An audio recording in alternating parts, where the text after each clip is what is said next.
बच्चे की रोने की आवाज, लगता है कोई मुसीबत में है, मुझे देखना होगा। पता नहीं कौन बच्चा रो रहा है। कुछ दूर जाने पर टुनटुनी को एक बच्चा घोंसले में बहता हुआ दिखाई देता है। वह जल्दी से उस बच्चे के पास जाती है और उसे किसी तरह बचा लेती है। हे भगवान, इस छोटे से बच्चे को किसने नदी में बहता हुआ छोड़ दिया? पता नहीं कौन था। आजा बच्चे, आजा मेरे पास आजा, मैं तुम्हें अच्छे से रखूंगी। टुनटुनी चिड़िया एक बहुत ही गरीब कुम्हारन थी। उसकी पति की मौत 2 साल पहले ही हो गई थी। टुनटुनी चिड़िया की कोई संतान नहीं थी। आज इस बच्चे को देखकर टुनटुनी के अंदर की माँ की ममता जाग उठी और उसने इस बच्चे को अपने पास ही रखने का फैसला किया। भगवान, ये तेरा कैसा चमत्कार है। आज तूने मेरी सूनी गोद भी भर दी। मैं अपने बेटे मिट्टू को खूब पढ़ाऊंगी लिखाऊंगी और उसे ढेर सारी माँ का प्यार दूंगी। धीरे धीरे मिट्टू थोड़ा बड़ा हो जाता है। टुनटुनी उसका ध्यान रखने के लिए दिन रात मेहनत किया करती थी। एक दिन माँ, मुझे स्कूल की तरफ से पिकनिक के लिए शहर ले जाया जा रहा है। माँ, टीचर ने बोला है कि सारे बच्चों को नए नए जूते पहन के आने हैं। पर माँ, मेरे पास तो एक भी नए जूते हैं ही नहीं। माँ, मैं कैसे जाऊँगा पिकनिक? अरे बेटा मिट्टू, ऐसे उदास मत हो मेरे लाल। मैं तुझे एक नए जूते जरूर दिला दूंगी। अब थोड़ा हंस दे तो पिकनिक पर नए जूते ही पहन के जाएगा। हंस दे बेटा।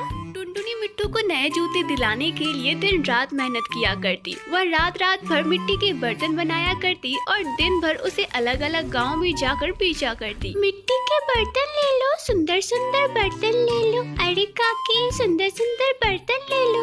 अरे टुनटुनी, यह बर्तन कितने के दिए? अरे सुंदरी बहन, यह सिर्फ 20 रुपए के हैं। आप चाहो तो 15 दे सकती हो। ठीक है टुनटुनी, ये मुझे दे दे। ये ले पैसे रख। इसी तरह टुनटुनी दिन रात बर्तन बेचा करती और कुछ ही दिनों में उसने जूते खरीदने लायक पैसे भी इकट्ठा कर लिए। पर अपने शरीर से इतनी ज्यादा मेहनत लेने की वजह से वह धीरे धीरे बीमार पड़ती चली गई।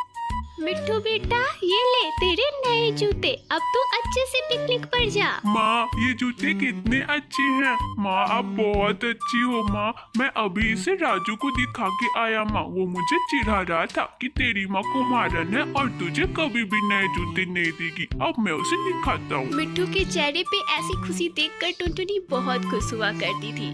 ऐसे ही बहुत साल बीत जाते हैं और अब मिट्टू बड़ा हो जाता है। मिट्टू बेटा, सारी तैयारियाँ हो गई शहर जाने की? हाँ माँ, सब कुछ हो गया है। कल सुबह ही शहर के लिए निकलना है और जैसे ही मेरी 2-4 दिनों में नौकरी लग जाती है, मैं तुझे वहाँ अपने साथ रहने बुला लूंगा। कुछ दिनों बाद ही शहर में मिट्टू की नौकरी लग जाती है। क्या होगा, तब तक मैं इस दुनिया को छोड़ चुकी होंगी। बेटा बेटा, मैं तुम्हारी असली माँ नहीं हूँ। तू तो मुझे नदी में बहता हुआ मिला था। बेटा, अगर तुझे पालने में मुझसे कोई कमी हो गई हो तो मुझे क्षमा कर देना। टुनटुनी की यह चिट्ठी पढ़ते ही मिट्टू फूट फूट कर रोने लग जाता है और उड़ते हुए जल्दी से अपने माँ के पास पहुँचता है। पर टुनटुनी यह दुनिया छोड़कर जा चुकी थी। मिट्टू भारी मन से टुनटुनी का अंतिम संस्कार करता है और अपने किए पर उससे माफी मांगता है।